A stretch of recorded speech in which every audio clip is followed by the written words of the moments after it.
Platform क्रमांक 1 11 वाजता चौपन्न मिनिटांची अर्बन लाईनवरून बांद्रा जाणारी 12 ही आणि प्लॅटफॉर्म क्रमांक 1 किंवा अर्बन लाईन से बांद्रा जाने वाली 12 डिपो की डिलीवरी है।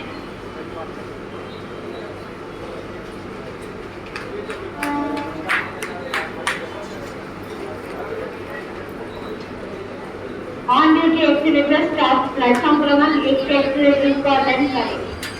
On duty accelerator staff platform क्रमांक 1 के एक्सीलेटर को अटेंड करें।